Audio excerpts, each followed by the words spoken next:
Price Lord. கர்த்தருடைய பரிசுத்த நாமத்துக்கு மகிமை உண்டாவதாக. இந்த செவ்வாய்க்கிழமை காலையிலே உங்களை யாவரையும் சந்திப்பதில் மிகுந்த சந்தோஷம். இந்த நாளுடைய ஆசீர்வாதத்துக்காக ஒரு வேத பகுதி வாசிப்போம்.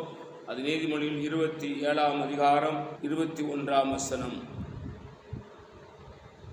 வெள்ளிக்கு குகையும் பொன்னுக்கு புடமும் சோதனை, மனுஷனுக்கு அவனுக்கு உண்டாகும் புகழ்ச்சியே சோதனை. அல்லேலூயா. மனுஷனுக்கு அவனுக்கு உண்டாகும் புகழ்ச்சியே சோதனை என்று வேதம் சொல்றாரு. வெள்ளிக்கு குகையும், வெள்ளியை அதை ஒரு பொருள் செய்யும் பொழுது அது குகையில் வைத்து நெருப்பு குகைக்குள்ளே போட்டு அந்த வெள்ளியையும் அதில் இருக்கிற களிம்பையும் பிரித்தெடுப்பார்கள்.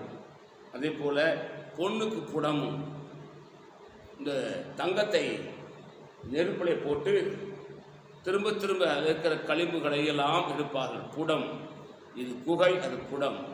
ரெண்டுமே நெருப்புக்குள்ளே போடும் பொழுது அதன் களிம்பெல்லாம் நீங்கி சுத்த வெள்ளியாகவும் சுத்த பொன்னாகவும் வரும். அதே போல் மனுஷனுக்கு அவனுக்கு உண்டாகும் புகழ்ச்சியே சோதனை. ஒரு மனுஷனுக்கு சோதனை எங்கே இருக்குன்னு சொன்னால், அவனை குறித்து யாராவது புகழ்ந்தால் அதுவே அவனுக்கு சோதனையாய் மாறிவிடும். புகழ வேண்டியதான்.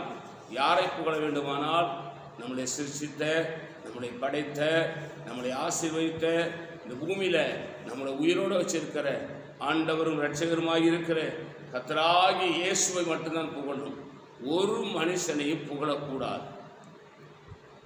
ஒரு வேளை நாம் அப்படி புகழ்வோமானால் அது நமக்கு சோதனையாய், அது கண்ணியாய் மாறிவிடும் என்பதை மறந்து விடாதீர்கள். நான் உங்களுக்காக ஜெபிக்கிறேன். பரிசுத்த பிதாவே, நீர் எங்களோடு பேசின நல்ல வார்த்தைகளுக்காக ஸ்தோத்திரம்.